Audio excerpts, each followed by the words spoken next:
हरे प्रणाम कृष्ण माता जी। माता जी, दंडवत प्रणाम। दंडवत प्रणाम। हरे कृष्ण माता जी, दंडवत प्रणाम माता जी। हरे कृष्ण। हरे कृष्ण कृष्ण माता जी, माता जी, दंडवत दंडवत प्रणाम। प्रणाम माता जी। माता जी दंडवत प्रणाम। हरे कृष्ण हरे अंడి कृष्ण అందరికి माताजी మాతాజీ दंडवत దండవత్ ప్రణామాలు. प्रणामालु। హరే కృష్ణ అండి దండవత్ ప్రణామం. హరే కృష్ణ. ఇంకా క్లాస్ స్టార్ట్ చేసేద్దాం మాతాజీ. అలాగే అందరూ మాతాజీ. ఇంట్లో ఉండండి. ఆ, ఈరోజు మనం భగవద్గీత 3వ అధ్యాయం 27వ శ్లోకం చూద్దామండి. దానికి ముందు మనం కొంచెం ప్రార్థనలు అవి చేద్దాము. ఆమ్, అందరికీ తెలుగు గీత కార్యక్రమానికి స్వాగతం. కార్యక్రమాన్ని ప్రారంభించే ముందు జగన్నాథ స్వామి ఆశీస్సులు తీసుకుందాం.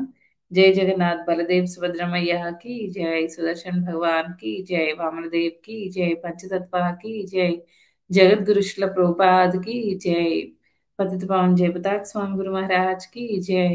ఓం అజ్ఞానాతిమిరంధస్య జ్ఞానాంజనాశలాకయ చక్షురున్మిలితం येन తస్మై శ్రీ గురవే నమః. నమో విష్ణుపాదాయ కృష్ణప్రస్థాయ భూతలే శ్రీమతే భక్తి వేదాంత స్వామినితి నామినే.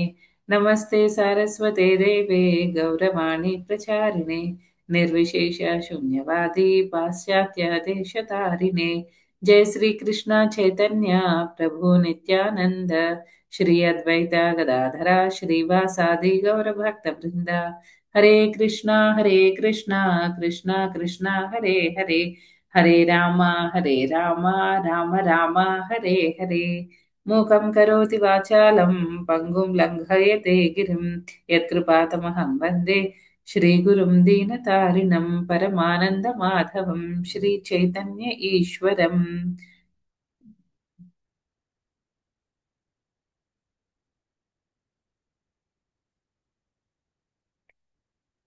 ఈరోజు మనం 3వ అధ్యాయం 27వ శ్లోకం చూద్దామండి.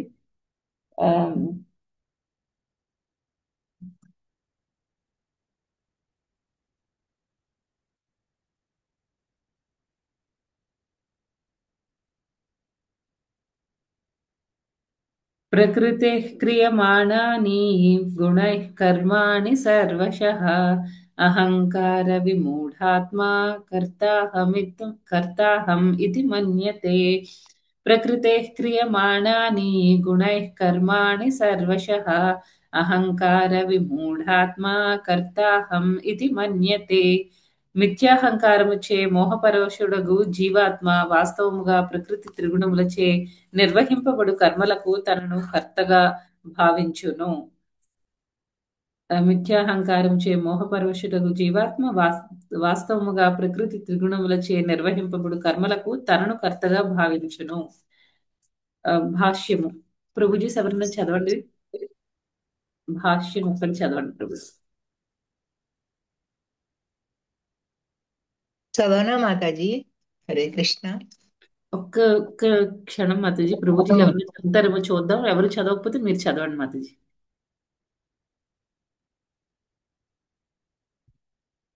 ఓకే మాతాజీ, చదవండి. హరే కృష్ణ హరే కృష్ణ మాతాజీ దండవత్ ప్రణామాలండి. ప్రణాం మాతాజీ. హరే కృష్ణ. భాష్యము. శ్లోకం చదవమంటారా? అక్కర్లేదండి. వద్దు Mataji, direct okay okay okay. భాష్యం. ఒకే స్థాయిలో పనిచేసే కృష్ణ భక్తి భావనలో ఉన్నవాడు, భౌతిక భావనలో ఉన్నవాడు అనే ఇద్దరు వ్యక్తులు ఒకే స్థితిలో పనిచేస్తున్నట్లు కనిపించినా వారి పరిస్థితుల మధ్య అపారమైన భేదం ఉంటుంది. భౌతిక భావనలో ఉన్నవాడు విద్యాహంకారం వలన తననే ప్రతిదానికి కర్తనని నమ్ముతాడు. భగవంతుని పర్యవేక్షణలో పనిచేసే ప్రకృతి చేతనే దేహ విధానం తయారైందని అతనికి తెలియదు. తుట్టతుదకు తాను శ్రీకృష్ణుని నియంత్రణలోనే ఉన్నాననే జ్ఞానము ఆ లౌకికునికి ఉండదు. మిథ్యాహంకారంలో ఉన్న వ్యక్తి ప్రతిదీ స్వతంత్రంగా చేస్తున్నానని గొప్పలు చెప్పుకుంటాడు. అదే అతని అజ్ఞానానికి చిహ్నం. ఈ స్థూల సూక్ష్మ దేహాలు భగవదాజ్ఞ మేరకు ప్రకృతిచే సృష్టింపబడినాయని, తన దేహ కర్మలను మానసిక కర్మలను కృష్ణ భక్తి భావనలో కృష్ణ సేవలో వినియోగించాలని అతనికి తెలియదు. భగవానుడు హృషికేశుడని, అంటే దేహేంద్రియాలకు ప్రభువని అజ్ఞాని విస్మరిస్తాడు. ఎందుకంటే ఇంద్రియ భోగంలో ఇంద్రియాల చిరకాల దుర్వినియోగం కారణంగా అతడు నిజానికి మిథ్యాహంకారముచే విమోహితుడయ్యాడు. ఆ మిథ్యాహంకారమే శ్రీకృష్ణునితో ఉన్నట్టి నిత్య సంబంధాన్ని అతడు మర్చిపోయేటట్లు చేస్తుంది. హరే కృష్ణ. Thank you Mataji. దండవత్ ప్రణామాలండి. హరే కృష్ణ మాతాజీ, దండవత్ ప్రణాం. ఈరోజు ఏం చెప్తున్నారండి? మిథ్యాహంకారం. మన టాపిక్ గత కొద్ది వారాలుగా, కొద్ది రోజులుగా మనం ప్రకృతి గురించి చదువుతున్నాం కదా! భగవద్గీతలో ఉన్న 5 సబ్జెక్ట్ మ్యాటర్స్‌లో ఒకటి ప్రకృతి. ఆ ప్రకృతి గురించి మనం గత కొద్ది రోజులుగా నేర్చుకుంటున్నాము. ఈరోజు శ్లోకంలో ఈ ప్రకృతిలో పార్ట్ మనం లాస్ట్ టైమ్ అంటే నా క్లాస్‌లో లాస్ట్ టైమ్ మనం త్రిగుణాల గురించి చెప్పుకున్నాం. ఈరోజు మనం మిథ్యాహంకారం గురించి చెప్పుకుందాం. ఫాల్స్ ఇగో గురించి. అయితే ఆల్రెడీ మనం చాలా సార్లు భగవద్గీత ఈ శ్లోకాలో కంటెంట్ ఆల్రెడీ నేర్చుకున్నాం కాబట్టి, నేను దాని మీద ఎక్కువ స్ట్రెస్ చేయకుండా ఈ పర్టిక్యులర్ శ్లోకాలో ఉన్న మిథ్యాహంకారం అనే దాని గురించి మనం ఎక్కువ ఈరోజు అర్థం చేసుకోవడానికి ట్రై చేద్దాము. అసలు మనకి ఏది మిథ్యాహంకారమో, ఏది నిజమైన అహంకారం అండి? ఎప్పుడైతే మనం మనం మన ప్రతీదీ కూడా మన యాక్టివిటీ ప్రతీదీ కూడా మన బాడీతో, మన దేహంతో మనం చూసుకుంటూ ఉంటామో, అలాంటి విషయాలన్నీ కూడా మిథ్యాహంకారం కిందకే వస్తుందనమాట. తర్వాత ఏదైతే మనం భగవంతుడికి అంటే మనం మన ఆత్మతో భగవంతుడికి మనం నిత్య సేవకులము అనే దాంతో ఉంటామో అది నిజమైన అహంకారం అన్నమాట. అంతేకాకుండా అలా కాకుండా మన ఇంద్రియ తృప్తి కోసం ప్రతి కర్మ చేస్తూ ఉంటే అది మిథ్యాహంకారం కిందకే వస్తుందన్నమాట. జనరల్‌గా అసలు ఈ మిథ్యాహంకారం అనేది ఎందుకొస్తుంది అంటే, శ్రీమద్ భాగవతంలో కుంతి మహారాణి ఒక ప్రార్థన చేస్తుందన్నమాట. ఒక శ్లోకం ఉంది. భాగవతం ఫస్ట్ క్యాంటో ఆహ్, మొదటి స్కందము 8వ అధ్యాయం 26వ శ్లోకం. జన్మైశ్వర్య శ్రుత శ్రీభిర్ ఏధమానామదః పుమాన్ నైవర్ నైవార్హతి అభిధాతుం వై త్వాం అకించన గోచరం. ఇక్కడ ఏం చెప్తున్నారంటే, ఎవరైతే మొత్తం ఈ మెటీరియల్‌గా అంటే భౌతికంగా ఎవరైతే కంప్లీట్‌గా ఇంకా ఎగ్జాస్ట్ అయిపోయి ఉంటారనమాట. అంటే విసిగిపోయి ఉంటారో, అలాంటి వాళ్ళు ఈజీగా భగవంతుడి దగ్గరికి రాగలుగుతారు. ఆ! ఎవరైతే ఎవరైతే మెటీరియలిస్టిక్‌గా అంటే భౌతికంగా ఎవరైతే చాలా ఆహ్, భౌతికంగా ఎవరైతే పురోగతి చెందుతూ ఉంటారో అంటే అలాంటి వాళ్ళని మనం ఎలా గుర్తుపట్టొచ్చు? వాళ్ళెప్పుడు భగవంతుడి దగ్గరికి రారు. వాళ్ళలో భక్తి అనేది చాలా తక్కువగా ఉంటుందనమాట. భక్తి ఉండదు అని చెప్తున్నారు. ఏంటి వాళ్ళ ఆధ్యాత్మికంగా పురోగతి చెందే వాళ్ళ లక్షణాలు ఎలా ఉంటుంది అంటే, వాళ్ళకి హై పేరెంటేజ్ ఉంటుందనమాట. హై పేరెంటేజ్ అంటే మంచి ఆహ్, మంచి కుటుంబాల్లో పుట్టడము, హైఫై కుటుంబాల్లో. మంచి కుటుంబం అంటే నా ఉద్దేశ్యం ఆధ్యాత్మికంగా మంచి కుటుంబం అని కాదు. ఆహ్, భౌతికంగా స్థిరంగా ఉన్న కుటుంబంలో పుట్టడము, తర్వాత బాగా ఐశ్వర్యవంతులై ఉండడము, తర్వాత బాగా ధనవంతులు, తర్వాత ఎడ్యుకేషను, చూడ్డానికి చాలా అందంగా ఉండడం. ఈ 4 క్వాలిటీస్ ఉంటాయన్నమాట. ఒకటేంటంటే హై పేరెంటేజ్. పెద్ద కుటుంబాల్లో పుట్టుంటారు. తర్వాత చాలా ధనం కలిగి ఉంటారు. హై ఎడ్యుకేషన్ చాలా విద్య కూడా కలిగి ఉంటుంది. తర్వాత చాలా అందంగా కూడా ఉంటారు. ఎవరికైతే ఈ 4 ఉంటాయో అలాంటి వాళ్ళు భగవంతుడి వైపుకి రావడం కష్టం అన్నమాట. సిన్సియర్‌గా వాళ్ళు రాలేరు అని చెప్తున్నారు. అయితే ఇవి ఎవరికైతే అంటే ఏంటి ఈ 4 ఉన్నప్పుడు ఏమవుతుందండి మిథ్యాహంకారం అనేది చూడు అన్నీ చూపించుకోవడానికి ట్రై చేస్తూ ఉంటారనమాట. నా దగ్గర చూడు ఎంత ధనం ఉందో, నేనెంత తెలివైన వాడిని, లేకపోతే నేనెంత తెలివైన దాన్ని, ఇవన్నీ చూపించుకోవడానికి ట్రై చేస్తూ ఉంటారనమాట. ఇవన్నీ ఏంటి బాడీకి సంబంధించినవి. ఎవరికైతే ఇవన్నీ ఉంటాయో వాళ్ళు మిథ్యాహంకారంతో ఉంటారనమాట. వాళ్ళకి మిథ్యాహంకారం ఉంటుంది కాబట్టే వాళ్ళు భగవంతుడి వైపుకి రాలేరు. అయితే ఒకప్పుడు హ్మ్, ఒక ఒకప్పుడు ఒకతనున్నారనమాట. అతనేం చేస్తూ ఉంటారంటే, అతను ఒకసారి ఏదో ఒక పెద్ద మీటింగ్‌కెళ్లారు. అక్కడున్న వాళ్ళందరికీ చాలా గొప్పగా చెప్పుకుంటూ ఉంటారు. ఏమని? నేను ఏది తిన్నా సరే అందులో తులసి మిక్స్ చేసి తులసి పెట్టుకొని నేను తింటాను అని. ఎవరైనా తులసి పెట్టుకొని ఆయన తినడం ఏంటి? తర్వాత ఆయన పిలిచారు. వాళ్ళ వైఫ్ వాళ్ళొచ్చారనమాట. ఒక కప్‌తో కాఫీ తీసుకొనొచ్చారు. అతనేమో జేబులో నుంచి ఒక బ డబ్బా తీశారనమాట. చిన్న బాక్స్ తీశారు. అది వెండిది. అది ఓపెన్ చేసి దానిలో తులసి ఒకటి తీసి కాఫీలో పెట్టుకొని అతను తాగారనమాట. అసలదేంటది? అతను ఏదో గొప్ప అని చెప్పుకుంటున్నారు కానీ అది మూర్ఖత్వం. ఈ ఇన్సిడెంట్ ఎక్కడ జరిగింది అంటే మనకి ఇస్కాన్‌లో గిరిరాజ్ స్వామి మహారాజ్.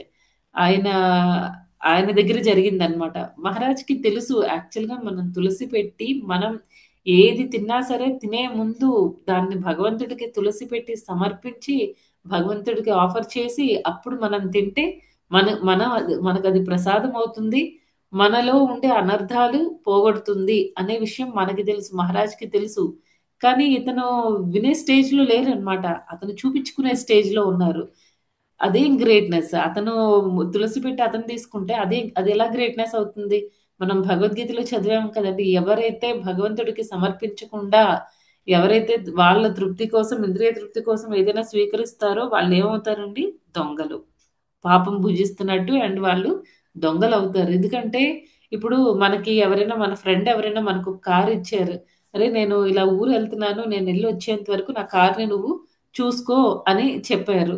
అయితే మనం ఎలాగో ఫ్రెండ్ లేడు గదా! ఇంక నా ఇష్టం వచ్చినట్టు నేను ఈ కార్‌ని వాడుకుంటాను అని చెప్పి, మనకి నచ్చినట్టు మనం కార్ వాడుకుంటున్నాం అనుకోండి. తిరిగొచ్చిన తర్వాత అతను కార్ అడిగినప్పుడు మనం ఇవ్వలేదు. ఇది నా కార్ నేనెలా ఇస్తాను అని మనం అంటే, అది ఏమవుతుందంటే మనం తిరిగి ఇవ్వకుండా అతని కార్‌ని మనం ఉంచేసుకుంటే, అదేమవుతుంది దొంగతనం కిందకొస్తుంది.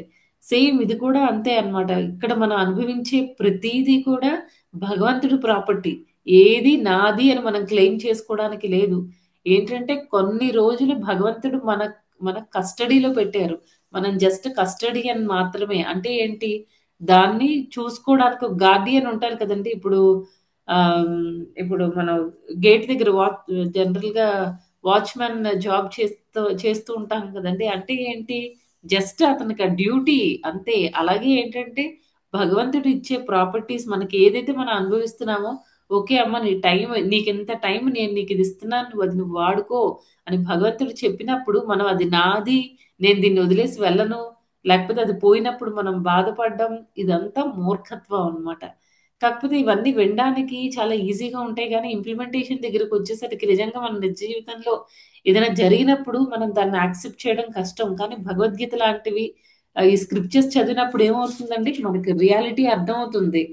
కదండీ! అప్పుడు మనకి సిట్యుయేషన్ వచ్చినప్పుడు మన కరెక్ట్ నాలెడ్జ్‌ని ఏదైతే మనం నేర్చుకున్నామో థియరిటికల్‌గా దాన్ని ప్రాక్టికల్‌గా మనం ఆ పాయింట్ మనకు ఆ టైంలో గుర్తుకొస్తుంది. గుర్తుకొచ్చి మనం ఎలాంటి తప్పుడు నిర్ణయాలు తీసుకోకుండా మన లైఫ్‌ని మనం చక్కగా ఆహ్, లీడ్ చేసుకోవడానికి అనవసరమైన డెసిషన్స్ తీసుకోకుండా మంచిగా మన లైఫ్‌ని మనం లీడ్ చేసుకోవడానికి ఉపయోగపడతాయన్నమాట. అలా ఏంటంటే ఇక్కడ ఈ నాది అని మనం చెప్పుకోవడానికి లేదు. మనం అనుభవించేదంతా కూడా భగవంతుడు మనల్ని అందాక ఒక గార్డియన్ లాగా పెట్టారనమాట. ఎప్పుడైతే మన టైం అయిపోతుందో అది వేరే వాళ్ళకి భగవంతుడు ఇవ్వాల్సొస్తుంది.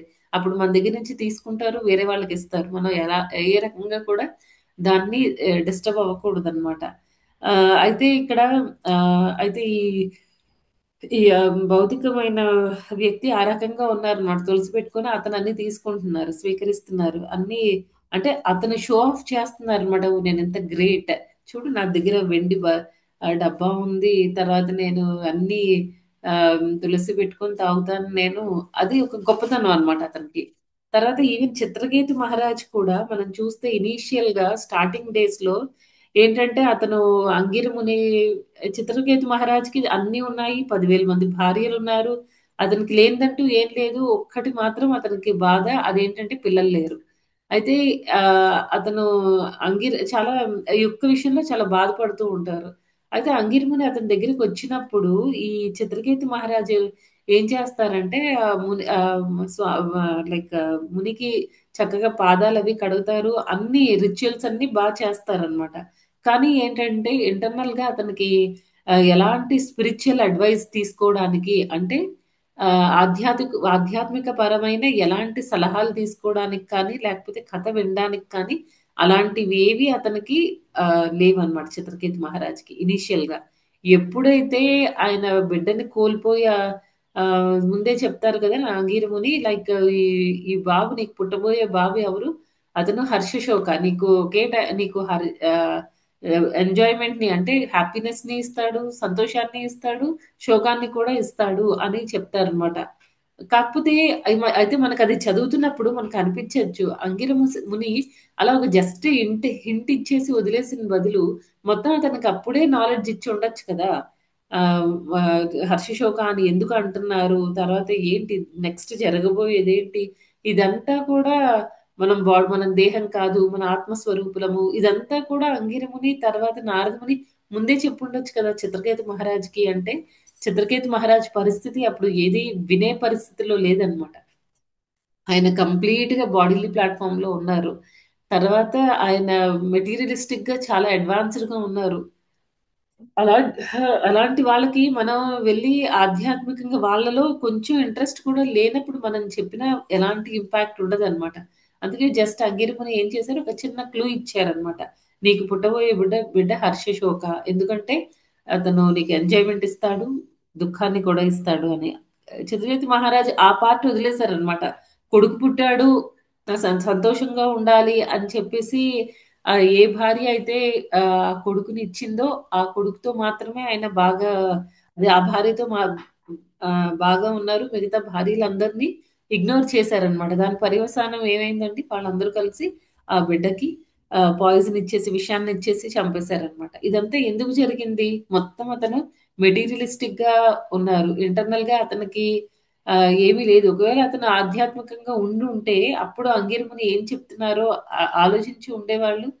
తర్వాత ఇప్పుడు బిడ్డ పుట్టి చనిపోయిన తర్వాత ఎన్నాళ్ళు లేదు, ఎన్నాళ్ళు లేడా చిన్న బాబు, కొన్ని సంవత్సరాలు మాత్రమే ఉన్నాడు. తర్వాత మళ్ళీ ఆయన ఎలాగో ఆధ్యాత్మిక జీవితంలోకే వచ్చారు.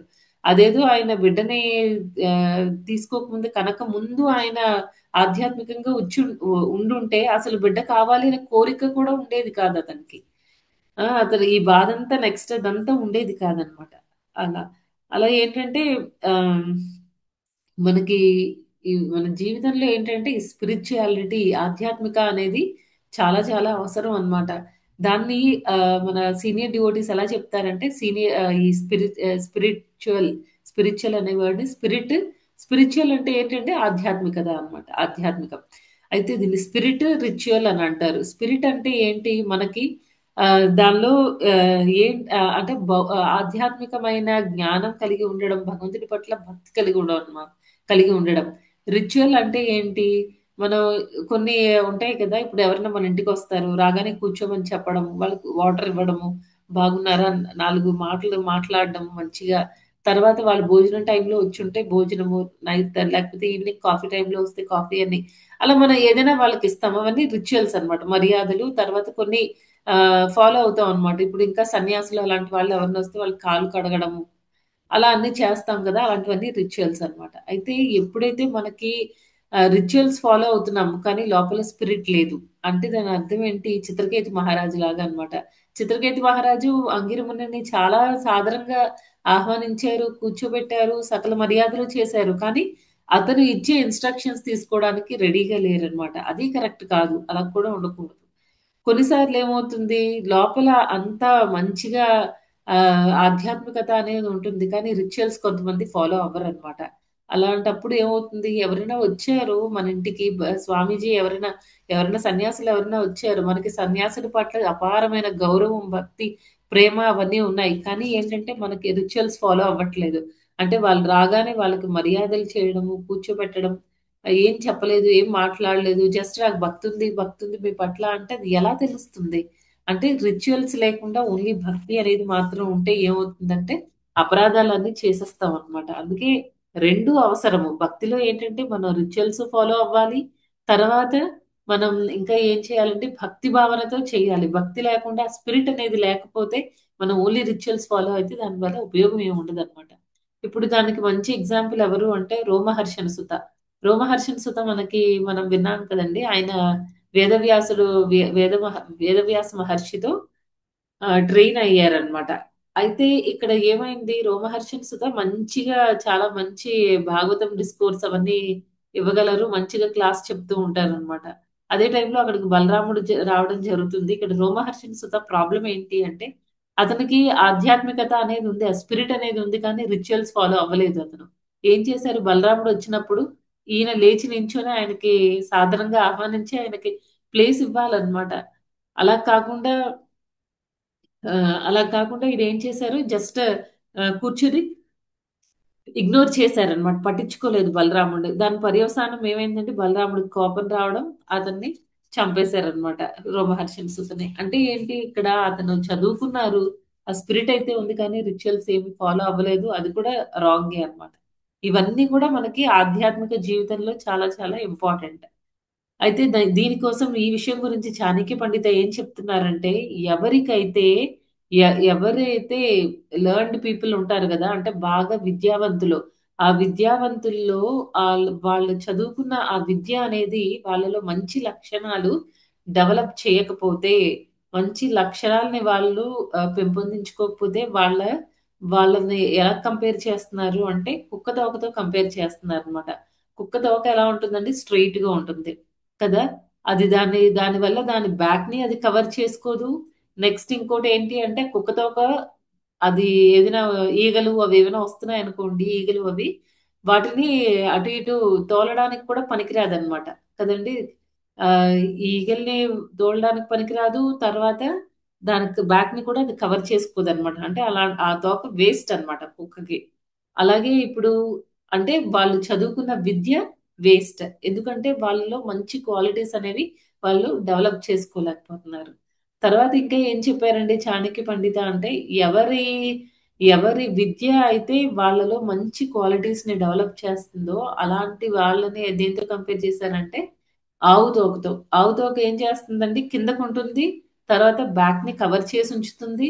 పైగా ఈగలు ఏమైనా వాలుతున్నప్పుడు అది అటు ఇటు దాన్ని ఐ మీన్ అటు ఇటు పంపించేస్తుంది అనమాట. ఇలా తోలుతూ ఉంటుంది కదా. ఆ రకంగా ఆవు తోక దానికి చాలా మేలు చేస్తుంది అనమాట ఆవుకి. అలాగే ఎవరైతే మంచి లక్షణాలు డెవలప్ చేసుకుంటారో అలాంటి వాళ్ళకి వాళ్ళ విద్య అనేది ఒక ఆభరణం లాంటిది అనమాట. అలా ఉండాలి. ఆ, ఎవరిలో అంటే వీళ్ళలో మిథ్యాహంకారం అనేది ఉండదు. అంతే కదండి. అంత మంచి లక్షణాలు ఉండేటప్పుడు వాళ్ళు ఓకే. ఇది బాడీ టెంపరరీ. ఈ బాడీ టెంపరరీ. దీంతో నేను అన్ని రిలేట్ చేసుకోకూడదు అనేది తెలుస్తుందనమాట. అలా మనం ఇంకా ఏంటంటే మనం దిగ్విజయ్ పండిత్ గురించి కూడా చెప్పుకోవచ్చు. ఈ దిగ్విజయ్ పండిత్ విషయంలో ఏం జరిగిందంటే అతను నార్త్ ఇండియాలో చాలా మందిని పెద్ద పెద్ద విద్వాంసులందరినీ ఓడించి వాళ్ళందరితో సైన్ చేయి వాళ్ళందరి దగ్గర నేనే గ్రేట్ నువ్వే గ్రేట్ అని అనిపించుకొని వస్తూ ఉంటారనమాట. అలా వచ్చి వచ్చి ఈయన ఇలాగా సౌత్ ఇండియా వస్తారనమాట. సౌత్ ఇండియా వచ్చినప్పుడు ఆయన వచ్చారని తెలియగానే ఇంకా చాలా మంది విద్వాంసులు పండితులు వాళ్ళందరూ ఏం చేస్తారంటే దాక్కుంటారు. ఎందుకంటే ఈయన చాలా అహంకారి. ఎలా పడితే అలా మాట్లాడేస్తూ ఉంటారనమాట. అతనికి చాలా అహంకారం. ఎలా అనౌన్స్ చేసుకుంటారంటే ముందే పోనీ. నేను దిగ్విజయ్ నేను పండిత్‌ని వచ్చాను. సో, ఇలాగంటే నేను నాకు తెలిసినంత ఇంకెవరికీ తెలీదు. ఎప్పటి నుంచి అంటే అన్ని విషయాలు తెలుసు. ఒక వారం నేను ముందు చాలా నుంచి వెళ్దాం వెళ్దాం అంటే అడ్వాన్స్‌డ్. నేనే ఆపి నిన్న వచ్చింది సరుకు. నిన్న మొత్తం ఏం చేయాలి నేను? ప్రభుజీ హరే కృష్ణ. ఆ! ఏంటంటే నేను చాలా తెలివైన వాడిని. నాకు తెలియని విషయం అంటూ ఏమీ లేదు. అంత అహంకారంతో ఉండేవాళ్ళనమాట. అయితే ఒకసారి దిగ్విజయ్ పండిత్ ఇలా సౌత్ ఇండియాకి రావడం జరుగుతుంది. సౌత్ ఇండియాకి వచ్చిన తర్వాత చాలా మంది అక్కడ మొత్తం పండితులందరూ దాక్కుంటారు. ఒక ఇంట్లో నుంచి ఒక చిన్న బాబు మాత్రం బయటకొస్తాడు. బాబు ఒక చిన్న అబ్బాయి 5 ఇయర్స్ ఉంటాయి. ఆ అబ్బాయి బయటకొచ్చి ఆహ్, ఈ దిగ్విజయ్ పండిత్ అడుగుతూ ఉంటారనమాట. ఎవరైనా నాతో పోటీకొస్తారా అనంటే, ఈ అబ్బాయి చిన్నోడు గదా! నేనొస్తాను అని చెప్తాడనమాట. అయితే అంటే పోటీ అని కాదు. ఈ అబ్బాయి ఎలా ఎలా ప్రెజెంట్ చేసుకుంటాడంటే, నాకు క్వెషన్ ఉంది. మీరు ఆన్సర్ చేయగలుగుతారా? ఈ దిగ్విజయ్ పండిత్ పడి పడి నవ్వుతారనమాట ఆ అబ్బాయిని చూసి. "నువ్వు ఇంతే ఉన్నావు 5 ఇయర్స్ నువ్వు నాకు క్వెషన్ అడుగుతావా? ఓకే. నువ్వు అడిగితే నేను చెప్పలేకపోవడం అడుక్కోపో" అన్నట్టు చెప్తాననమాట. ఇంక ఈ అబ్బాయి అప్పుడు ఏం చేస్తాడంటే కింద నుంచి ఒక ఇసుక ఇలాగా పిడికెడు ఇసుక తీసి ఇలా చూపించి, "ఈ ఇసుకలో ఎన్ని రేణువులు ఉన్నాయో చెప్పండి" అని అడుగుతారనమాట. కొంతసేపు ఇంతవరకు దిగ్విజయ్ పండిత్‌ని ఎవరు అలాంటి క్వెషన్ అడగలేదు. సో, అతను షాక్ తింటాడు. కొంతసేపు ఆలోచిస్తాడు. ఏం చెప్పాలో తెలీదు. ఇదేం ప్రశ్న? ఇలా ఇలా ఎవరు అడుగుతారు అనంటే, "ఎందుకు అడగరు? మీరు చెప్పండి. మీకన్నీ తెలుసన్నారు కదా! మీకు తెలియని విషయం ఏమీ లేదని చెప్పారు కదా! అందుకే ఇది చెప్పండి. ఈ ఇసుకలో ఎన్ని రేణువులున్నాయో చెప్పండి" అనంటే, ఆయన "నాకు తెలీదు" అని అంటారనమాట. ఇంకా అప్పుడు ఆ బాబు చెప్పడం స్టార్ట్ చేస్తాడు. ఏమనంటే చూడండి మీరు ఇందాక అన్నారు కదా నాకు అన్ని తెలుసు, నేను చాలా జ్ఞానవంతుణ్ణి అది ఇది అని. చూడండి ఇందులో మీరు అంత జ్ఞానవంతులైనప్పుడు ఇసుకలో రేణువులు మీరు చాలా ఈజీగా చెప్పగలగాలి. మీరు చెప్పలేకపోతున్నారు అంటే దాని అర్థం ఏంటి మీకు తెలియదు. ఎవరికి కానీ ఇదే క్వశ్చన్ నేను వెళ్ళి భగవంతుడిని అడిగితే, కృష్ణుడిని అడిగితే ఆయన కంపల్సరీ చెప్తాడు ఇందులో ఎన్ని రేణువులు ఉన్నాయో. అవి మాత్రమే కాదు, మీ తల మీద ఎన్ని వెంట్రుకలు ఉన్నాయో అవి కూడా ఆయన చాలా ఈజీగా చెప్పేస్తాడు. అందుకే ఆయన్ని అభిజ్ఞ స్వరాట్ అని అంటారు అని చెప్తారు అనమాట. ఈ అబ్బాయి ఇంత చిన్నోడు అంత ఫిలాసఫీ అది అంత నీట్ గా ఆయన కన్విన్స్ చేసేసరికి ఇంక ఈ దిగ్విజయ్ పండిత్ లో ఉన్న అహంకారం అంతా పోయి కాళ్ళ మీద పడిపోతాడు అనమాట. పడిపోయి క్షమాపణలు అడుగుతాడు. అడిగి తర్వాత ఇంకా అతను అక్కడి నుంచి ఇంకా ఎవరితో ఇలాంటి పోటీలు అవి పెట్టుకోవడం మానేసి అహంకారం అంతా ఆ మిథ్యాహంకారాన్ని తగ్గించుకొని చాలా నార్మల్ గా ఉంటాడనమాట. తర్వాత ఇంకా ఇంకా ఏమవుతుందంటే ఇదంతా మనం ఇప్పుడు ఆ 4 విషయాల వల్ల మనం చాలా అహంకారంతో ఉంటాము అని చెప్పుకున్నాం. ఇంతవరకు మనం ఏంటి పాండిత్యం గురించి మనకున్న ఎడ్యుకేషన్ ఈ గట్టిగా అయితే దిగ్విజయ్ మరి పోవాలనుకున్నాం పోతాం. అది ఏముందని దొడ్డ సీను ఆ, ఫ్యామిలీలా నేను దిగ్విజయ్ పండిత్ ప్రాబ్లం ఏంటి అంటే హై ఎడ్యుకేషన్ అన్నమాట. నేనే జ్ఞానవంతుణ్ణి. ఆ జ్ఞానంతో ఆయనకి మిథ్యాహంకారం వచ్చింది. తర్వాత ఇందాక మనం ఆ రోమహర్షణ సుతాలో కూడా అదే ప్రాబ్లం అన్నమాట. నాకంతా తెలుసు, నేనంతా తెలిసి నేనేం రిచువల్స్ ఫాలో అవ్వక్కర్లేదు. అలాంటి దాంతో ఆయనకి అహంకారం. ఎప్పుడు లేని ఇయ్యాలి అరుద నక్షత్రం జన్మ నక్షత్రం అన్నాడు. ఏదో పెట్టింది ఆయన. శ్రీరామూర్తి ప్రభుజీ హరే చాలాసార్లు కృష్ణ. శ్రీరామూర్తి ప్రభు నేను చాలా సార్లు మ్యూట్ చేస్తున్నానండి, మళ్ళీ అన్మ్యూట్ అవుతున్నారు, మాట్లాడుతున్నారు. ఆ అందరూ మ్యూట్ లో ఉండండి ప్లీజ్. తర్వాత ఇంకా ఏంటంటే కొంతమందికి ఏంటి ఇలాగా విద్యతో కొంతమందికి అహంకారం అయితే, ఇంకొంతమందికి ఏంటి అంటే అందంతో అహంకారం అన్నమాట. ఒకసారి ఏమవుతుందంటే ఇప్పుడు మనకి ఆ లీనియేజ్ ఉంది కదండి, ఆ ప్రహ్లాద్ మహారాజ్ కొడుకు విరోచన కొడుకు బలి మహారాజు, నెక్స్ట్ బలి మహారాజ్ కొడుకు సాహసిక. ఈ సాహసిక ఏం చేస్తాడంటే ఒకసారి అతను అలా ఆ, ఒక ప్లేస్ లో అలా తిరుగుతూ ఉంటారు. అక్కడ అతనికి ఒక అందమైన అమ్మాయి కనిపిస్తుంది అనమాట. అయితే ఇతను చాలా అట్రాక్ట్ అయిపోతాడు ఆ అమ్మాయిని చూసి. ఇంకా అమ్మాయి కూడా ఇతన్ని ఇష్టపడుతుంది. ఇద్దరూ కలిసి ఒక ప్లేస్ లోకి వెళ్తారనమాట. గుహలోకి వెళ్ళి ఇంకా ఇద్దరు చాలా మాట్లాడుకోవడం ఏదేదో చేస్తూ ఉంటారనమాట. తర్వాత ఈ క్రమంలో ఏం జరుగుతూ ఉంటుంది అంటే ఆ అమ్మాయి గాజులు ఉంటాయి కదండి, చేతుకున్న గాజులు చప్పుడు చేస్తూ ఉంటాయి అన్నమాట. తర్వాత వీళ్ళిద్దరు మాటలు ఇవన్నీ ఆ గుహలో మాట్లాడుతూ ఉంటారు. ఈ లోపల అక్కడ దుర్వాసముని కూడా అక్కడే ఉంటారు అనమాట. దుర్వాసముని విని అతను ధ్యానంలో ఉంటారు. చాలా డీప్ ధ్యానంలో ఉంటారు. ఈ అమ్మాయి గాజుల సౌండ్, వాళ్ళ మాటలు, నవ్వులు ఇవన్నీ వినేసరికి అతను చాలా డిస్ట్రాక్ట్ అవుతారు అనమాట. కోపం వస్తుంది మామూలుగానే దుర్వాసమునికి చాలా తీవ్రమైన కోపం. అలాంటిది ఇలాంటి అతను మెడిటేషన్ లో ఉన్నప్పుడు వీళ్ళు డిస్టర్బ్ చేస్తూ ఉంటే అతనికి ఇంకా కోపం వస్తుంది అనమాట. అందుకే ఏం చేస్తాడంటే వెంటనే తిరిగి చూస్తారు. అక్కడ అమ్మాయి సహసిక ఉంటారు. సహసికనేమో ఇద్దరిని శపించేస్తారు. మెయిన్లీ ఈ సహసికాని నువ్వు గాడిదైపో అని శపిస్తారనమాట. వెంటనే వీళ్ళిద్దరికి చాలా భయం వేస్తుంది. అయ్యో ఇదేంటి ఇలాగా శపించేశారని ఇద్దరు వచ్చి ముని కాళ్ళ మీద పడతారు, క్షమించండి అని. అప్పుడు ఇంకా ముని ఏం చెప్తారంటే నీది నువ్వు శాపంగా కన్సిడర్ చేయాల్సిన అవసరం లేదు. ఇది నీకు ఒక వరం లాగా హెల్ప్ అవుతుంది. ఎందుకంటే నువ్వు నెక్స్ట్ ధేనుకాసుర లాగా పుడతావు. ఆ ఆ దేహంలో బలరాముడు నిన్ను ఉద్ధరిస్తారు. బలరాముడు నిన్ను డెలివర్ చేస్తారు అని చెప్తారనమాట. ఆ రకంగా ఏంటంటే ఈ సాహసిక ధేనుకాసుర డీమన్ లాగా వస్తారనమాట. మనం కృష్ణ టైంలో కృష్ణ పాస్ట్ టైమ్స్ లో చూసాం కదండి, ధేనుకాసురాన్ని బలరాముడు చంపుతాడనమాట. అలా ఈ సహసికకి విముక్తి కలుగుతుంది. ఇక్కడ పాయింట్ ఏంటి అంటే మనం కొన్నిసార్లు ఆ, నేను అందంగా ఉన్నాను అనో లేకపోతే వేరే అందంగా ఉండే వాళ్ళతో అట్రాక్ట్ అయిపోయి మినిమం ఎథిక్స్ కూడా మనం మర్చిపోతూ ఉంటాం అనమాట. అక్కడ ముని ఉన్నారు, లేకపోతే ఎవరికైనా ఇబ్బంది ఏమో, మనం ఎక్కడున్నాము, ఏం చేస్తున్నాము, ఇవన్నీ మర్చిపోతాం అన్నమాట అందం అనే ఒక వ్యామోహంలో పడిపోయి. తర్వాత మనకి ఈ బాడీది బ్యూటీ అనేది ఏంటండి, కొంచెం కొన్ని రకాల ఫ్లూయిడ్స్ అంతే. అంతకు మించి ఇంకా ఏం లేదు. అన్నిటి కాంబినేషన్, కొన్ని కెమికల్స్ కాంబినేషన్‌తో ఈ బాడీ తయారు చేయబడింది. మళ్ళీ ఇంకొక ఆ పాయింట్ ఉంది కదండీ! ఇప్పుడు సైంటిస్ట్‌లు కూడా అంటారు, ఈ బాడీ అనేది ఒక కొన్ని కెమికల్స్ కాంపోజిషన్ అంతే, అంతకు మించి ఇంక లేదు అని.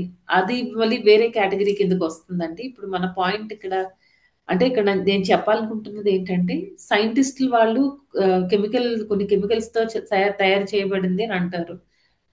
అంటే అదొక్కటి ఓన్లీ బాడీ అనేది ఓన్లీ కెమికల్స్ మాత్రమే కాదు. ఇంకా చాలా ఉంది.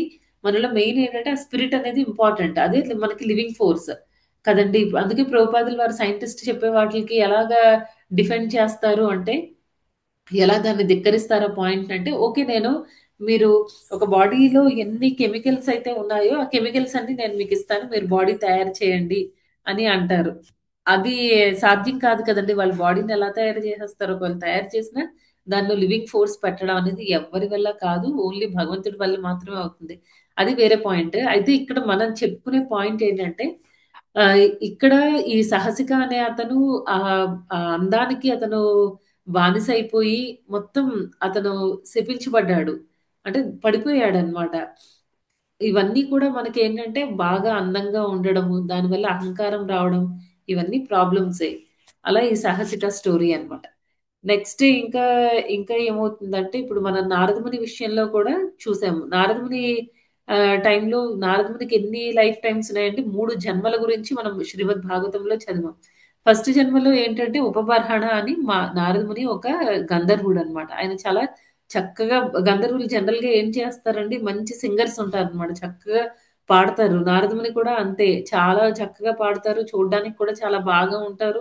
చాలామంది ఆ టైంలో నారదముని ఉపబర్హణ దేహంలో ఉండేటప్పుడు చాలామంది ఆయనకి అట్రాక్ట్ అయ్యారన్నమాట, అమ్మాయిలు కూడా. కాకపోతే ఒకసారి ఈ నారదముని ఏం చేస్తారంటే, ఒక డెమిగాడ్స్ దేవతలందరూ కూడా ఒక సభ ఏర్పాటు చేసుకొని భగవంతుడిని చక్కగా పాడుతూ వాళ్ళందరూ కూడా భగవంతుడిని గ్లోరిఫై చేస్తూ ఉంటారనమాట, వాళ్ళ కీర్తనల ద్వారా. అయితే అక్కడ ఈ నారదముని ఏం చేస్తారు, అందరూ భగవంతుడిని గ్లోరిఫై చేస్తూ ఉంటే ఈ నారదముని వేరే వేరే అందమైన అమ్మాయిల గురించి, వాటి గురించి, వేరే విషయాల గురించి ఆయన గ్లోరిఫై చేస్తూ ఉంటారనమాట. భగవంతుడిని గ్లోరిఫై చేయరు. అంటే ఏంటి, ఇప్పుడు మన గురువు ఇలా ప్రభుపాదుల వారు వచ్చారనుకోండి, వచ్చి ఆయన హరే కృష్ణ మహామంత్రం చెప్తున్నప్పుడు ఎవరైనా లాస్ట్ రోలో కూర్చొని సినిమా పాటలు అవి పాడుతున్నారనుకోండి, ఎలా ఉంటుంది? సేమ్ సిచ్యుయేషన్ అన్నమాట ఇక్కడ. మిగతా దేవతలందరూ కూడా భగవంతుడిని గ్లోరిఫై చేస్తున్నారు. ఈ నారదముని మాత్రం వేరే అందాన్ని వాటిని ఆయన గ్లోరిఫై చేసుకుంటున్నారు అనమాట. దానివల్ల దేవతలందరికి కోపం వచ్చింది. వెంటనే నారదముని శపించేశారనమాట. శపించి ఏమంటారు, నువ్వు వెంటనే ఈ హ్ నువ్వు ఒక మెయిడ్ సర్వెంట్‌కి కొడుకులా పుట్టు అని శపించేస్తారు. నెక్స్ట్ ఏమవుతుందంటే, ఈ నారదముని ఒక దాసి పుత్రుడిగా జన్మించడం జరుగుతుంది. ఆ స్టోరీ అంతా మళ్ళీ మనకు తెలుసు. కొంతమంది కొంతమంది భక్తులు ఈ భక్తుల్ని ఈ నారదముని తల్లి సేవించడం జరుగుతుంది. వాళ్ళు వదిలిన ఆ ప్రసాదాన్ని అదంతా నారదముని తీసుకోవడం జరుగుతుంది. మళ్ళీ అతనిలో ఆ భక్తి అనేది స్టార్ట్ అవుతుందన్నమాట. అంతవరకు నారదమునికి ఎలాంటి భక్తి అనే దానికంటే ఆయన గంధర్వుడనమాట ప్రీవియస్ జన్మలో. కానీ ఈ జన్మలో ఆహ్, వాళ్ళందరి అసోసియేషన్ వల్ల, ప్యూర్ డివోటీస్ అసోసియేషన్ వల్ల ఏమవుతుందంటే, నారదముని కూడా మంచి భక్తుడిగా తయారవుతారనమాట. అందుకే అతనికి ఆ 5 ఇయర్స్ ఏజ్‌లోనే అతనికి చాలా డిటాచ్‌మెంట్ వచ్చేస్తుంది. తల్లి తల్లిని కోల్పోతారు. అయినా ఎలాంటి చలనం ఉండదు. తర్వాత ఉన్న ఒక్క ఇల్లు, ఆ ఇల్లు కూడా పోతుందనమాట. అప్పుడు కూడా నారదముని ఏ రకంగా కూడా చెలించకుండా ఉంటారు. తర్వాత ఇంక థర్డ్ జన్మలో ఏం ఏం జరుగుతుందంటే, ఆ దాసిపుత్రుడిగా ఆయన జన్మ చాలించిన తర్వాతే నెక్స్ట్ అతను నారదమునిగా అవుతారనమాట. అలా ఏంటంటే, ఈ మనకున్న ఆప్యులెన్సెస్‌ని మనం ప్రాపర్‌గా అందులో భగవంతుడి హ్యాండ్ ఉంది అనే విషయాన్ని మనం అర్థం చేసుకోలేకపోతే, ఆ తర్వాత అవన్నీ మనకి టెంపరరీ మాత్రమే. భగవంతుడు మనకి కొన్ని రోజులుకి మనం ఇచ్చారు. మనం అది తీసుకోవాలి అంతే. అంతేగాని దాన్ని ఓనర్‌షిప్ దాని మీద మనం అజమాయిషీ చెలాయించాలని, అది నాది అనే మన యజమానత్వంతో ఉండడం, ఇదంతా కూడా చాలా రాంగ్ అన్నమాట. ఇవన్నీ చెప్పారు. ఇది నారదముని ఎగ్జాంపుల్. ఇంకా ఏం చెప్పుకోవచ్చు అంటే, ఒకసారి ఒకసారి రాధేశ్యామ్ ప్రభు క్లాస్‌లో చెప్పారనమాట ఇది.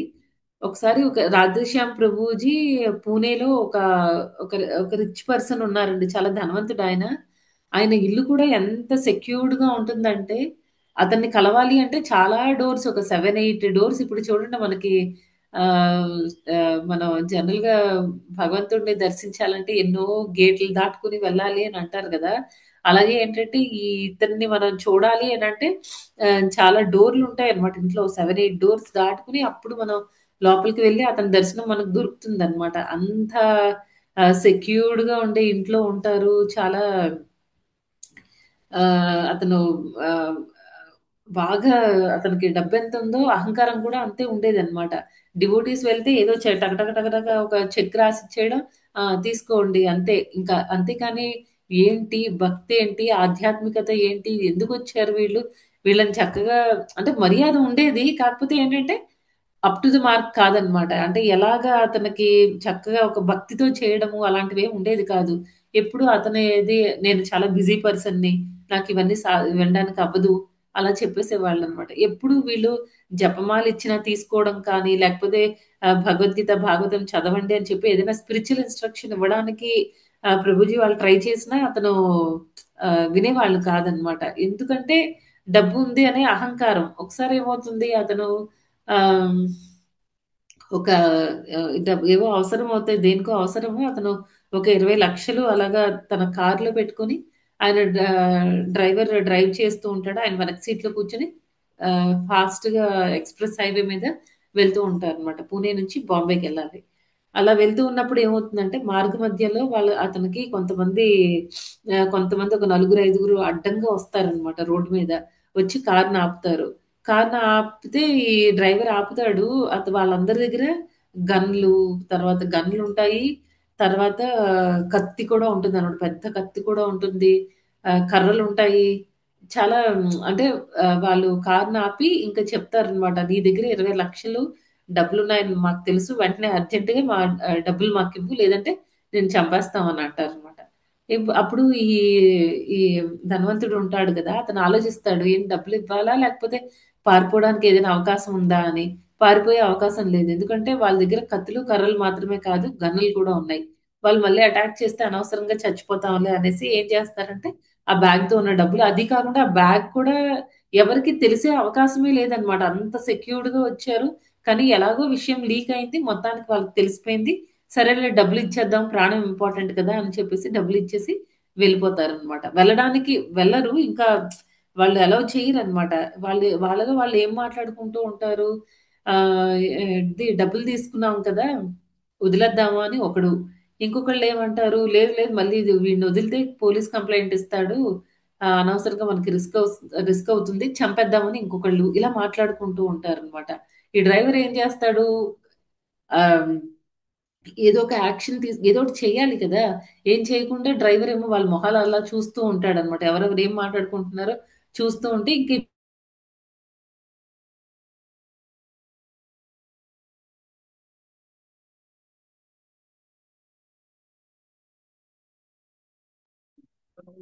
చాలా స్పీడ్‌గా యూ టర్న్ తీసుకొని అయితే బ్యాక్‌కి వెళ్ళిపోయిన తర్వాత వెంటనే మళ్ళీ ఒక 2, 3 రోజులు ఆగి రాధేశ్యామ్ ప్రభు వాళ్ళకి కాల్ చేశారు. మీరు అర్జెంట్‌గా ఎలా అయినా సరే ఎలా అయినా మా ఇంటికి రండి అని చెప్తారనమాట. ఇంకా రాధేశ్యామ్ ప్రభు ఇంకొక డివోటీ వాళ్ళ ఇంటికెళ్లారు. అది కూడా ముందు చెప్పుకున్నట్టు ఆ డోర్‌లన్నీ దాటి ఆయన దర్శనం కోసం వెళ్తే ఈ ఈ ధనవంతుడు ముందు ఎంత ఇలా గర్వంతో చాలా చాలా ఒక రకంగా మాట్లాడేవాళ్ళు కదా! ఇప్పుడు అలా లేరనమాట. అతను భయంతో వణికిపోతున్నారు. ఆ సంఘటన జరిగి 2, 3 రోజులు అయిపోయినా అతను దాని నుంచి ఇంకా బయట పడలేదు. అతను చాలా భయంతో వణికిపోతున్నారు. ఇంకా రాధేశ్యామ్ ప్రభుజీకి చెప్పారనమాట. జరిగిందంతా చెప్పి ఇలా జరిగింది నిజంగా ఆ టైంలో మమ్మల్ని భగవంతుడే రక్షించాడు. లేకపోతే వాళ్ళు కార్‌ని టర్న్ తీసుకొని వచ్చేటప్పుడు వెనక నుంచి కొన్ని బుల్లెట్స్ కూడా వాళ్ళు గన్‌తో పేల్చారు. కాకపోతే అవన్నీ ఏమైందంటే కారు డ్యామేజ్ అయింది గానీ మాకు మాత్రం ఒకటి కూడా తగలలేదు. అంతా నిజంగా భగవంతుడి దయ అనేసి ఇంకా ఆహ్, వెళ్ళారనమాట. ఇంకా మీరు ఆ జపమాల అన్నారు కదా! అదేదో నాకిప్పుడు తీసుకొనొచ్చి ఇవ్వండి ఇంక చాలు అని చెప్పేసి వెంటనే ప్రభుజీ ఏమో పూణే ఇస్కాన్‌కి ఫోను చేసి ఒక ప్రభుజీని తీసుకొని రమ్మన్నారు. జపమాల అవి ఇచ్చారు. ఇంకా భగవద్గీత అప్పటినుంచి ఇంక అతను టెంపుల్‌కి కూడా రెగ్యులర్‌గా రావడం స్టార్ట్ చేశారనమాట. ఇక్కడ ప్రాబ్లమ్ ఏంటండి? అహంకారం. నాకు దగ్గర డబ్బుంది. నాకేం ప్రాబ్లమ్ వస్తుంది. నేను చాలా హ్యాపీ అని ఒక అహంకారం అనమాట. తర్వాత ఇప్పుడు చూడండి అతని అహంకారమే చాలా అతను డబ్బులు సంపాదించింది ఏమైందంటే 20,00,000 అనవసరంగా దొంగల పాలైపోయింది కదండీ! దాన్ని ఎలాగా కంపేర్ చేస్తున్నారంటే ప్రభుజీ హనీ బీస్ ఉంటాయి. హనీ బీస్ జనరల్‌గా ఏం చేస్తాయండి? మొత్తం ఎంతో కష్టపడి ఎంతో హనీని అవన్నీ కలెక్ట్ చేస్తాయి. కానీ సడెన్‌గా ఏమవుతుంది? ఎవరైనా వస్తారు. అంటే జనరల్‌గా ఈ ఫార్మర్స్ ఆళ్ళుంటారు. రైతులు ఆళ్ళు ఉంటారు కదండీ! వాళ్ళ పొలంలో అక్కడ పెడితే ఏమవుతుంది? వాళ్ళొస్తారు. మొత్తం హనీ బీస్ అన్నిటిని పంపించేస్తారు. కొంతమందైతే చంపేస్తారు. చంపేసి ఆ హనీ అంతా కలెక్ట్ చేసుకొని ఉంచుకుంటారనమాట. ఏమైందిక్కడ? మన సంపాదన అంటే మనం భగవంతుడి వైపుకి చూడకుండా అహంకారంతో ఎవరిని లెక్క చేయకుండా నేనే గ్రేట్ అని ఎవరైతే ఉంటారో అలాంటి వాళ్ళ పరిస్థితి హనీ బీస్ లాగే ఉంటుందన్నమాట. తేనెటీగల్లాగే. తేనెటీగలు ఎంతో కష్టపడి తేనెని సంపాదిస్తాయి. కానీ ఉపయోగం ఒక్కొక్క పువ్వు దగ్గరికి వెళ్ళి అవి రోజు కొంచెం కొంచెం కొంచెం కొంచెం కలెక్ట్ చేసి చాలా కలెక్ట్ చేస్తాయి. చేస్తే లాస్ట్‌గా అవి ఎంజాయ్ చేస్తాయండి అవన్నీ అన్నీ వదిలేసి ఎళ్ళిపోవాలన్నమాట. మనం కూడా అంతే. ఈ భౌతిక ప్రపంచంలో ఉండి హనీ బీస్ లాగే ఎంతో కష్టపడతాం. మన మన అన్నిటికంటే మోస్ట్ ఇంపార్టెంట్ ఏంటి అంటే మన ఆధ్యాత్మిక జీవితాన్ని మనం త్యాగం చేసేస్తున్నాము. మనలో చాలా మంది మనకి భగవంతుడిచ్చిన వరం అన్నమాట. ఈ మనిషి జన్మ అనేది. ఏ రకంగా అయితే తేనెటీగలన్నీ కూడా ఎంతో కష్టపడి సంపాదించిన ఆ తేనెనంతటిని కూడా మన కోసం త్యాగం చేసేస్తాయండి. కదండీ! వాటి వాటి లైఫ్ మొత్తాన్ని త్యాగం చేస్తాయి. మనం మనం కూడా మన పరిస్థితి కూడా అంతే అన్నమాట. మనం మన ఆధ్యాత్మిక జీవితాన్ని త్యాగం చేసేసి, మనం ఎంతో కష్టపడి అన్నీ అక్యుములేట్ చేస్తాం అన్నమాట. ధనము మన పిల్లలకి మన తరానికి, మన నెక్స్ట్ తరానికి, అవతల తరానికి కూడా ఉపయోగపడేంత సంపాదించాలి అని అంటారు. మన కైలాష్ ఎగ్జాంపుల్‌లో చూసాం కదండీ! కైలాష్‌ని ఎన్ని సార్లు నారదముని రమ్మన్నా ముందు నాకు పెళ్లి, తర్వాత పిల్లలు పెద్దోళ్ళవ్వాలి, తర్వాత పిల్లలకి పెళ్ళిళ్ళు, తర్వాత వాళ్ళు సెటిల్ అవ్వాలి, తర్వాత వాళ్ళకి కావాల్సినంత నేను సంపాదించాలి. అసలు ఆ జీవితం ఏంటదంతాను? వాళ్ళ మన ఆధ్యాత్మిక జీవితాన్ని మనం వదిలేసుకొని, అంత కష్టపడి సంపాదించి మనం చనిపోయేటప్పుడు ఏమైనా తీసుకొనెళ్తామా అండి? ఏమి తీసుకొనెళ్ళకుండా వదిలేసి ఎళ్ళాల్సొస్తుందనమాట. ఈ హనీ బీస్ లాగా. ఈ తేనెటీగల పరిస్థితి గూడా అంతే. మనం కూడా సేమ్ అలాగే చేస్తున్నామనమాట. నెక్స్ట్ ఇంకా ఆహ్, నెక్స్ట్ ఇంకా చాణక్య పండిత ఏమంటున్నారంటే, ఎవరైతే ఈ మానవ జీవితాన్ని ఎవరైతే ఆధ్యాత్మిక పురోగతి కోసం వాడరో, మనం రెండే 2 చేయాలి అని చాణక్య పండిత్ చెప్తున్నారు. ఏంటంటే use it or lose it. ఏదో ఒకటే జరుగుతుందనమాట మన జీవితంలో. ఒకవేళ మనం మన జీవితాన్ని, మానవ దేహాన్ని భగవంతుడి సేవలో వాడితే అది మన మనకొచ్చిన ఈ జన్మను మనం సార్థకం చేసుకున్నట్టు అవుతాం. ఒకవేళ మనం వాడలేదనుకోండి ఏమవుతుంది? ఒకరోజు ఈ బాడీ ఎవరికీ పనికి రాకుండా అంటే భగవంతుడి సేవకి పనికి రాకుండా పోతుందనమాట. అందుకే ఏమంటారు use it or lose it. మనం ఈ బ ఈ ఇది మనకి ఒక టూల్ అన్నమాట. మనకొక పనిముట్టు లాంటిది. భగవంతుడి వైపుకి చేరుకోవడానికి. భగవంతుడి వైపుకి చేరుకోవాలి అనంటే, మనం ఎంత హంబుల్‌గా వినయ విధేయతలతో ఉంటామో, అంత తొందరగా మనం భగవంతుడిని అర్థం చేసుకోగలుగుతాం అన్నమాట. ఎవరైతే అహంకారంతో ఉంటారో, భగవంతుడు వాళ్ళకి అర్థం కాడు. 'అంబరీష్ మహారాజ్' ఏం చేశారంటే, పర్ఫెక్ట్ యుటిలైజేషన్ అన్నమాట. ఆయన బాడీని ఆయన. ప్రతి ఆర్గాన్‌ని కూడా, ప్రతి అంగాన్ని ఆయన భగవంతుడి సేవలో వాడారు. కదండీ! అది అలా ఉండాలి అని చెప్తున్నారనమాట. నెక్స్ట్ ఇంకా ఏంటి? మనకి ఈ ఇంకా మనకు భాగవతంలో చాలా చాలా ఎగ్జాంపుల్స్ చెప్తారు. భాగవతం ఏం చెప్తున్నారంటే, మనకి దేహం అనేది ఎలాంటిది అంటే, ఒక స్లాబ్ ఆఫ్ ఫ్లెష్ అని చెప్తున్నారు. అంటే ఒక మాంసం ముద్ద లాంటిదనమాట. దాన్ని మనం ఏదో డెకరేషన్‌లు చేస్తూ ఉంటాం. ఉపయోగం ఏముందండి? ఎన్నో డెకరేషన్‌లు చేసుకుంటాము. భక్తి అనేది చేయకపోతే వేస్ట్. ఆ తర్వాత ఇంకా ఎలా చెప్తున్నారు అంటే, ఇప్పుడు పిల్లలు జనరల్‌గా ఇలాగా సోప్ వాటర్ లాంటిది ఒక లిక్విడ్ ఉంటుంది. దానిలో ఆ రింగ్ లాంటిది పెట్టి బబుల్స్ ఊదుతూ ఉంటారు కదండీ! మన జీవితం కూడా మన మన దేహం కూడా అంటే మన ఈ మానవ జన్మ అనేది కూడా ఆ బబుల్స్ లాంటివే అన్నమాట. ఆ బబుల్స్ ఎంతసేపు ఉంటాయండి? కొంతమందేమో కొన్ని బబుల్స్ చిన్న చిన్నగా వస్తాయి. కొన్ని బబుల్స్ ఏమో పెద్దగా వస్తాయన్నమాట. అంటే ఏంటి? ఎంత పెద్దదైనా, చిన్నదైనా ఏమవుతుంది? ఒకసారి ఒక టైం వచ్చేసరికి కొంచెం సేపు అలా గాల్లో ఎగిరితే టప్‌మని అవి పేలిపోతాయన్నమాట. మన జీవితం కూడా అంతే. క్షణికం అన్నమాట. మనకి భగవంతుడు లిమిటెడ్ టైమ్ ఇచ్చారు. ఆ లిమిటెడ్ టైమ్‌లో ప్రతీదీ కూడా మనం టైమ్ ఫ్యాక్టర్ మీద డిపెండ్ అయ్యి ఉంటుందన్నమాట. ఒకసారి కొంతమంది చాలా ధనవంతులుగా పుడతారు. కానీ కొన్ని సంవత్సరాలు అయిన తర్వాత వాళ్ళ దగ్గర ఉన్న ధనం అంతా పోతుందన్నమాట. కొంతమంది ఏంటి ఏమీ లేకుండా పుడతారు. కానీ టైం వాళ్ళని ఏం చేస్తుందంటే చాలా ధనవంతుల్ని చేస్తుందన్నమాట.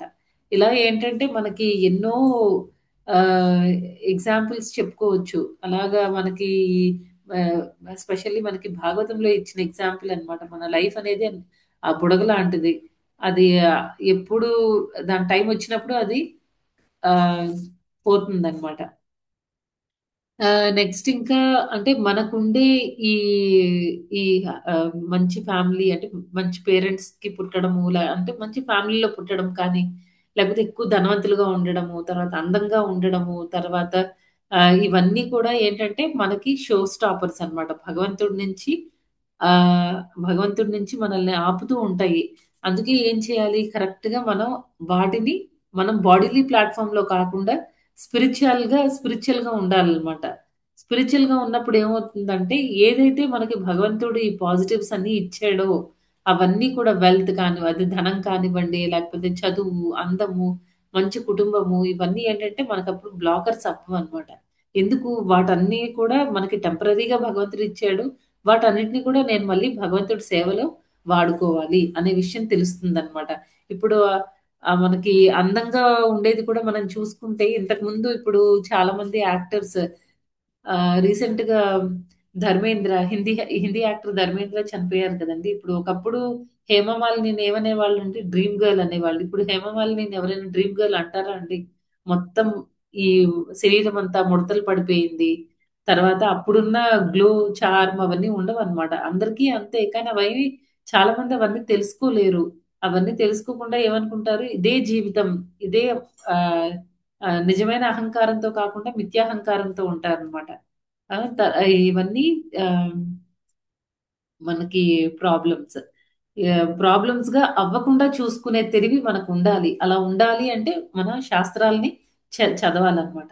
ఒకసారి యూనివర్సిటీ ఆఫ్ టెక్సాస్‌లో ఈ రాధేశ్యామ్ ప్రభు ఒక అంటే ఏదో ఆహ్, ఒక సెమినార్ జరుగుతుందనమాట. ప్రభుజీ ఈ కాన్సెప్ట్ అంటే ఓనర్‌షిప్ అనే కాన్సెప్ట్‌ని ఎక్స్‌ప్లెయిన్ చేస్తూ ఒక ఎగ్జాంపుల్ ఇచ్చారనమాట పిల్లలందరికీ, స్టూడెంట్స్ అందరికీ చెప్పారు. మీ అందరికీ ఒక పెద్ద గార్డెన్ ఇచ్చి, ఆ గార్డెన్‌లో నేను రకరకాల హ్మ్. మొక్కలవి వేయించాను. పూల మొక్కలు. కొన్ని రోజు మీరందరూ బాగా ఆ గార్డెన్‌ని చూసుకున్నారు. చాలా పువ్వులొచ్చాయన్నమాట. అయితే ఆ పువ్వులొచ్చినప్పుడు ఆ పువ్వులు ఓనర్ ఎవరు? మీరా? లేకపోతే ఇంకెవరైనా ఉంటారా? అని అడిగితే పిల్లలందరూ ఏం చెప్తున్నారంటే స్టూడెంట్స్ అందరూ ఏం చెప్పారంటే, ఎవరైతే ఆ యజమాని ఉంటారు గదా! ల్యాండ్ యజమాని ఇప్పుడు మనకేంటంటే మనం లీజ్‌కి తీసుకున్నాము. తీసుకొని ఆ పూల మొక్కలన్నీ వేసి పండించి పూలన్నీ వచ్చాయి. కాబట్టి ఆ పువ్వులు కూడా ఆ ఓనర్‌కే సంబంధించినవి. ఎందుకంటే ఆ ల్యాండ్ లార్డ్ ఏం చేస్తున్నారంటే ప్రతి మంత్ మనకి కొంత సాలరీ ఇస్తున్నారనమాట. ఆ గార్డెనింగ్ చేసినందుకు. అని ప్రభుజీ చెప్పారు. చెప్తే అప్పుడు మిగతా పిల్లలందరూ కూడా రైట్ అవును. ఆ పువ్వులు కూడా ఓనర్‌కే చెందుతాయి. ఎందుకంటే ల్యాండ్ అతనిది. అతను మనకి సాలరీ కూడా ఇస్తున్నారు కాబట్టి, మనం జస్ట్ ఏంటి ఆ పువ్వుల మొక్కలు పెంచి వాటికి చక్కగా చూసుకునే టైంకి అన్నీ వాటికి సేవ చేస్తే వచ్చిన ఆ రిజల్ట్ అనేది ఆ ఓనర్‌కి వెళ్ళాలి అని పిల్లలందరూ ఒప్పుకున్నారు. కానీ ఒక్క అబ్బాయి మాత్రం లేదు. ఆ పువ్వులన్నీ నేనంత కష్టపడి సంపాదిస్తే, నేనంత కష్టపడి ఆ మొక్కలన్నిటిని పెంచితే, ఓనర్‌కి నేనెందుకు ఇవ్వాలి? నేనే ఉంచుకుంటాను అని అంటున్నాడు. కొంతమంది పిల్లలు అలా ఉంటారు కదండీ! వితండవాదం చేస్తూ ఉంటారు. తర్వాత ప్రభుజీ అన్నారు, "మీరిది అర్థం చేసుకోండి. అతను మీకు మంత్లీ సాలరీ ఇస్తున్నారు" అని. ఈ అబ్బాయి ఫస్ట్ అంతా ఒప్పుకోలేదు సాలరీ అన్నా సరే. తర్వాత మళ్ళీ ప్రభుజీ పర్సనల్‌గా మాట్లాడారు. "నువ్వెందుకు ఒప్పుకోవట్లేదు?" అంటే నేను కష్టపడి అన్నీ చేశాను కదా! నీళ్లు పోసాను, వాటికి అన్ని టైంకి అన్నీ మెన్యూర్ అదంతా వేశాను. సో, నాకే కావాలి ఆ పువ్వులన్నీ అని అంటాడు. ఇంకా ప్రభుజీ లాస్ట్‌కి ఏం చెప్పారంటే, కాదు అతను నీకు సాలరీ ఇస్తున్నారు అనే పాయింట్ మీద స్ట్రెస్ చేస్తే, ఓహ్! కంపల్సరీ ఇస్తారా నాకు సాలరీ అంటే, ఆ! కంపల్సరీ ఇస్తారు అనంటే, ఆ! సరే అయితే ఓనర్‌ది. అంటే ఇక్కడ పాయింట్ ఏంటి అంటే, మనం ఎంతగా ఇక్కడ మనకి భగవంతుడిచ్చిన బిలాంగింగ్స్ అన్నిటిని ఏదిచ్చినా సరే, ఇది నేను బాగా చేసుకున్నాను. నా కష్టము నేను మొత్తం నా జీవితం మొత్తం కష్టపడి ఇల్లు కట్టుకున్నాను. ఇప్పుడు నేను ఇది వేరే వాళ్ళదంటే ఎలాగా? లేకపోతే భగవంతుడిదని నేనెలా భగవంతుడికి క్రెడిట్ ఇస్తాను? నేనలా ఇవ్వను. ఇది నాది, నా కోసం అని అనుకున్నామనుకోండి అది మూర్ఖత్వం అన్నమాట. ఇది మనది కాదు. ప్రతీది కూడా మనకి జస్ట్ మనకి కొన్ని రోజులు మనల్ని చూడమని ఇచ్చారు. అంతే. అది మనం పూర్తిగా నాదే అని చెప్పుకోవడానికి లేదన్నమాట. తర్వాత ఇంకా ఏం చెప్తున్నారు, కొన్ని సార్లు ఈ ఎలా చెప్పాలంటే, ఈ ఫాల్స్ ఇగో అనేది కొన్నిసార్లు మనం కొన్ని భగవంతుడికే చేస్తూ ఉంటాము. కానీ అది నిజంగా మనకి ఇంటర్నల్‌గా అది భగవంతుడి సేవా భావంతో ఉండవనమాట. ఎలా అంటే మన మిథ్యాహంకారాన్ని ఇంక్రీజ్ చేసుకోవడానికి. కొన్ని ఎగ్జాంపుల్స్ చెప్తాను చూడండి. అప్పుడు మీకు క్లారిటీ వస్తుంది. ఇప్పుడు ఒకసారి ఏమవుతుందంటే రాధేశ్యామ్ ప్రభు పుణే టెంపుల్‌కి పుణే ఇస్కాన్‌కి ఆయన ప్రభుజీ ప్రెసిడెంట్. అయితే ఒకసారి ఏమవుతుంది ఆహ్, ఒక మహారాజ్ ఎవరో వేరే ప్లేస్ నుంచి పుణే ఆయన్ని తీసుకొని రావాలన్నమాట. ప్రభుజీ ఏం చేశారంటే ఆల్రెడీ ఒక డివోటీ కపుల్‌కి చెప్పారన్నమాట. మీరు కార్‌లో వెళ్లి మహారాజ్‌ని ఎయిర్‌పోర్ట్ నుంచి ఇంటికి టెంపుల్‌కి తీసుకొని రండి అని. అదే టైంలో రాధేశ్యామ్ ప్రభుతో పాటు వైస్ ప్రెసిడెంట్ ప్రభుజీ అన్నమాట. అతనేం చేశారు, ఆ ప్రభుజీ ఇంకో ఇద్దరు డివోటీస్‌కి చెప్పారు. తెలుసో మరి తెలియకో అదంతా ప్రభుజీ ఏం మెన్షన్ చేయలేదు. కానీ వేరే ప్రభుజీ ఇంకో ఇద్దరికి చెప్పారన్నమాట. ఇంకో ఇద్దరు డివోటీ కపుల్స్‌కి. మొత్తానికి ఫైనల్‌గా మహారాజ్ వచ్చే టైంకి ఏమైందంటే 3 కార్లు ఎయిర్‌పోర్ట్‌లో ఉన్నాయి. ఒకటేమో ప్రభుజీ చెప్పిన కారు, ప్రభుజీ చెప్పిన డివోటీస్. మిగతా రెండేమో ఇంకొక ఇద్దరు డివోటీస్ అన్నమాట. అక్కడ పాయింట్ ఏంటంటే మిగతా ఇద్దరు డివోటీస్ కొత్తగా కార్లు కొనుక్కున్నారు. వాళ్ళు ఆ వైస్ ప్రెసిడెంట్ ప్రభుని ఇన్సిస్ట్ చేశారన్నమాట. మా కార్‌లో ఎక్కాలి. మేము కొత్తగా కార్ కొనుక్కున్నాం కదా! మహారాజ్ మా కార్‌లో ఎక్కాలి, మా కార్‌లో ఎక్కాలి. మీరే ఎలాగైనా అరేంజ్ చేయాలని. అక్కడ ఆ డివోటీ అంటే చాలా ఫన్నీగా చెప్పారన్నమాట ఇది రాధేశ్యామ్ ప్రభు. అక్కడేంటంటే ఆ ప్రభుజీలకి ప్రాబ్లమ్ ఏం లేదు. ఎవరు తీసుకొని వస్తేనేంటి మొత్తానికి మనందరికి కూడా మహారాజు దర్శనం అవుతుంది కదా! అని ఉన్నారు. ఆహ్, కార్లు కొత్తగా కొన్న ఇద్దరు ప్రభుజీలు కూడా. కానీ వాళ్ళ వైఫ్‌లేంటి వాళ్ళ ఫోర్స్ ఎక్కువ అక్కడ ఉందన్నమాట. ప్రభుజీల మీద ప్రెషర్ ఉందక్కడ. వాళ్ళేమో మహారాజ్ వచ్చే టైంకి వీళ్ళు కూడా వాళ్ళ హస్బెండ్స్ వెనకాల నించొని మహారాజ్ అడుగుతున్నారు రాధేశ్యామ్ ప్రభుని. ఏ కార్ ఎక్కాలి? 3 కార్లున్నాయి కదా! ఏదెక్కాలి అనంటే, ఈ వీళ్ళేం చేస్తున్నారు, ఈ వైఫ్‌లు వెనకాల నించున్న వాళ్ళు, మీరు చెప్పండి మన కార్ ఎక్కమని, మీరు చెప్పండి అని వాళ్ళని తోస్తున్నారనమాట హస్బెండ్‌లని. ప్రభుజీలని. వాళ్ళేమో ఏం మాట్లాడలేకపోతున్నారు. తర్వాత మహారాజ్‌కి అర్థం కాదనమాట. ఏం 3 కార్లున్నాయి ఏదెక్కాలి అంటే, మహారాజ్ మీకేది నచ్చితే అదే ఎక్కండి అని చెప్పేసి రాధేశ్యామ్ ప్రభు తెలివిగా తప్పించుకుందాం అనుకున్నారు. అయితే మహారాజ్ ఏమన్నారు, మహారాజుకి ఇంకా తెలివి గదా! ఆయనేమన్నారంటే, నేను కాదు నువ్వే గదా! ఈ ప్రెసిడెంట్‌వి ఇక్కడ. నువ్వే చెప్పు నేను ఏ కారు నువ్వేది చెప్తే నేను అదే చేస్తాను. నేను నీకు ఫుల్ సరెండర్ అయిపోయాను అని చెప్తారనమాట. తర్వాత అయితే ఇంకా ప్రభుజీ ఇప్పుడు ధర్మ సంకటంలో పడ్డారు. ఏం చేయాలి?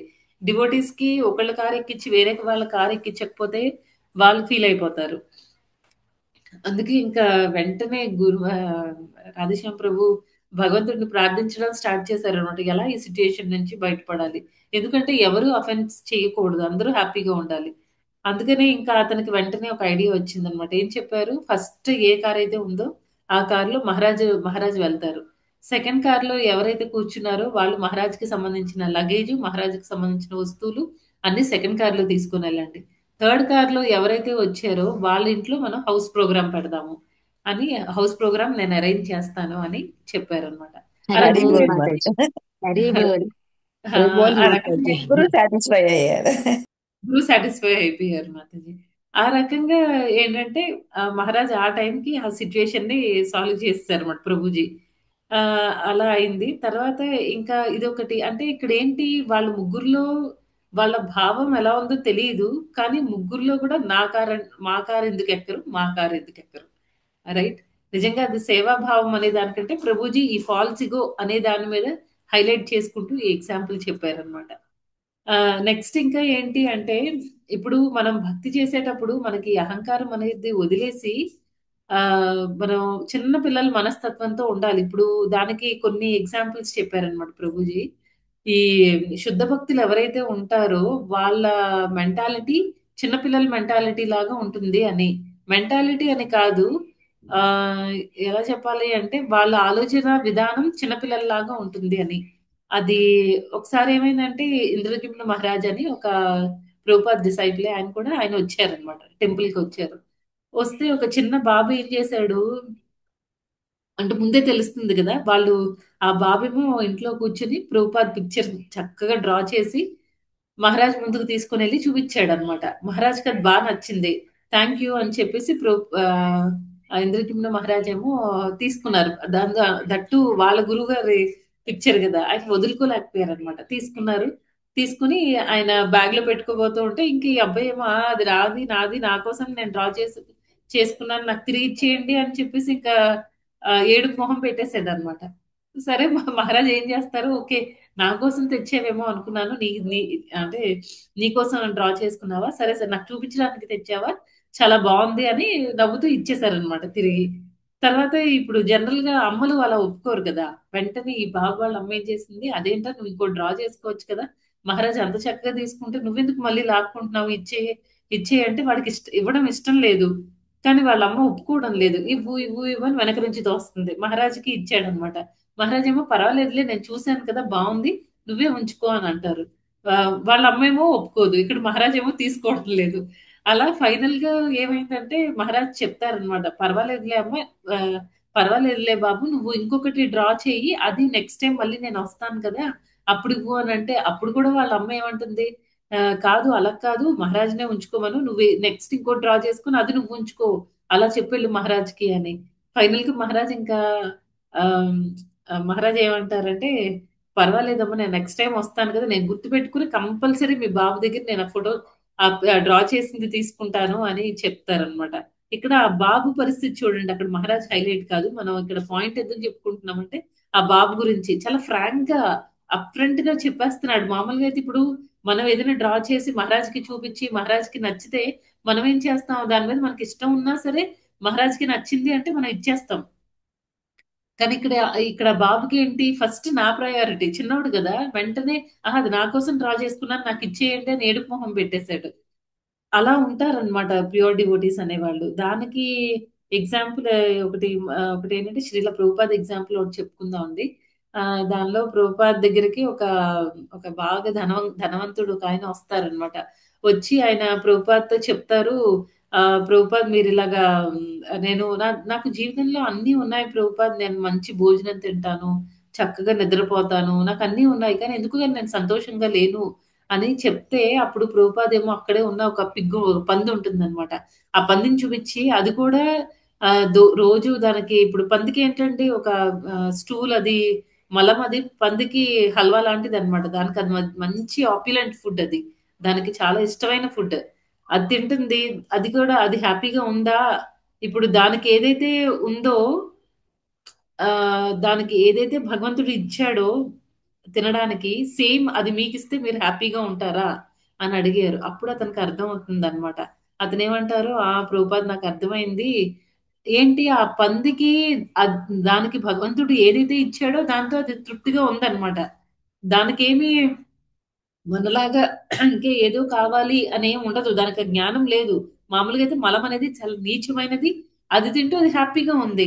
కానీ మనకేంటి, భగవంతుడు ఆ పంది శరీరాన్ని ఇవ్వలేదు, చాలా ఆ మనకి చాలా జ్ఞానం ఇచ్చాడు, అవన్నిటిని నేను ఉపయోగించుకోవడం లేదు, అందుకే నా జీవితంలో అన్నీ ఉన్నా సరే నేను సంతోషంగా లేను. ఆ అంటే అవన్నీ తిని ప్రభుపాద్ చాలా చాలా భయంకరంగా చెప్తారులేండి. నేను అంటే చూడ, పంది ఆ స్టూల్ తిని, అంటే ఆ మలం తిని, అది చూడండి ఎంత దృఢంగా ఉందో, దాని శరీరం చూడండి ఎంత ఆరోగ్యంగా, ఎంత లావుగా ఉందో, ఆ, ఇప్పుడు అదే మీకు ఇస్తే మీరు సంతోషం, అలా మనం అసలు మాట్లాడగలుగుతామండి? ఎవరినైనా మనం పందితో కంపేర్ చేస్తే మనకి లాగి ఒకటి ఇస్తారనమాట. కానీ ప్రభుపాద్ చూడండి అంత బోల్డ్ గా, ప్రభుపాద్ కాబట్టి అలా మాట్లాడగలిగారు. అంతే కదా, ఎవరైతే ప్యూర్ సోల్స్ ఉంటారో వాళ్ళు మాత్రమే అలా మాట్లాడగలగరు. మనం అలా మాట్లాడడానికి ట్రై చేస్తే మనకు పడతాయి అన్నమాట. అక్కడ అంటే చాలా ఫ్రాంక్ గా ఓపెన్ గా చెప్పేస్తారు, నీ జీవితంలో నీకు అన్ని ఉన్నాయి, ఇంకా నువ్వు నీకు దేనికి బాధ? ఎందుకు బాధ అంటే నువ్వు నీ జీవితంలో భగవంతుడు నీకు ఇచ్చిన దాన్ని నువ్వు భగవంతుడి సేవలో వాడట్లేదు, అందుకే నీ లైఫ్ లో సంతోషం అనేది లేదు. ఎప్పుడైతే నువ్వు భగవంతుడు ప్రతిదీ కూడా భగవంతుడికి సమర్పిస్తావో, భగవంతుడిని చూడగలుగుతావో, అప్పుడు నీకేమీ లేకపోయినా సరే సంతోషంగా ఉండగలుగుతావు అని అక్కడ చెప్పడం అన్నమాట. పైగా ప్రభుపాద చెప్పడం కూడా ఎదురుగా పంది కనిపించింది కదా అని పందితో కంపేర్ చేసేసారు అంతే అతన్ని. అతను కూడా రియలైజ్ అయిపోయారు, ఇంకెక్కువ మాట్లాడకూడదు, ఇది కరెక్ట్ గా నాకు ఆన్సర్ దొరికింది అని అతను సాటిస్ఫై అయిపోయారు అనమాట. అంటే ప్యూర్ డివోటీస్ అంత ఓపెన్ గా అంత డైరెక్ట్ గా మాట్లాడతారు. మనలో ఏ అనర్థాలు అయితే ఉన్నాయో వాటన్నిటిని క్రష్ చేసేస్తారు అనమాట. ఇంకా ఏంటంటే అందుకే మనం ప్యూర్ డివోటీస్ అసోసియేషన్ తీసుకోవాలి తీసుకోవాలి అని చెప్తూ ఉంటాం. ఎందుకంటే వాళ్ళు మాట్లాడే కొన్ని మాటలు, క్లాస్లో మాట్లాడే మాటలు మన మన జీవితానికి మనం అన్వయించుకొని మనలో ఉన్న ఆ నెగటివిటీస్ అన్నిటిని మనం తగ్గించుకోవడానికి ఉపయోగపడతాయి అన్నమాట. ఆ, ఇంకా చెప్పుకోవాలంటే ఇంకా మనం అలా ఎక్స్టెండ్ అవ్వచ్చండి, కానీ ఈ రోజు ఇక్కడితో క్లాస్ ఆపేద్దాం ఇంకా. ఇప్పటికే చాలా లేట్ అయింది, 8 దాటిపోతుంది. ఎవరికైనా ఏమైనా ప్రశ్నలు ఉంటే అడగండి మాతాజీస్, లేకపోతే మనం కాల్ సెషన్ క్లోజ్ చేద్దాం. హరే కృష్ణ మాతాజీ, దండవత్ ప్రణామాలు. దండవత్ ప్రణామాలు. హరే కృష్ణ మాతాజీ, దండవత్ ప్రణామాలండి. హరే కృష్ణ హరే కృష్ణ హరే మాతాజీ, కృష్ణ మాతాజీ, దండవత్ ప్రణామం. దండవత్ ప్రణామం అండి. హరే కృష్ణ మాతాజీ, దండవత్ ప్రణామం. మాతాజీ, హరే హరే కృష్ణ. కృష్ణ ప్రణామం. హరే కృష్ణ, హరే కృష్ణ, దండవత్ ప్రణామం. హరే కృష్ణ మాతాజీ, హరే దండవత్ ప్రణామం మాతాజీ. హరే కృష్ణ ప్రభుజీ, దండవత్ ప్రణామం. వాంఛా కల్పతరుభ్యశ్చ కృపా సింధుభ్య ఏవ చ పతితానాం పావనేభ్యో పావనేభ్యో వైష్ణవేభ్యో నమో నమః. హరే కృష్ణ హరే కృష్ణ కృష్ణ కృష్ణ కృష్ణ హరే హరే హరే రామ హరే హరే రామ రామ రామ హరే హరే హరే హరే హరే. వైష్ణవ వృందకి జయ, జై రూపాద్ కి జయ, జై జయపతాక్ స్వామి గురు మహారాజ్ కి జయ. జై. హరే కృష్ణ మాతాజీ, ధన్యవాదాలండి. హరే కృష్ణ హరే కృష్ణ మాతాజీ, దండ ప్రణామం మాతాజీ. హరే కృష్ణ ప్రభు మాతాజీ, దండవత్ ప్రణామం. ఓకే అండి ఇంకా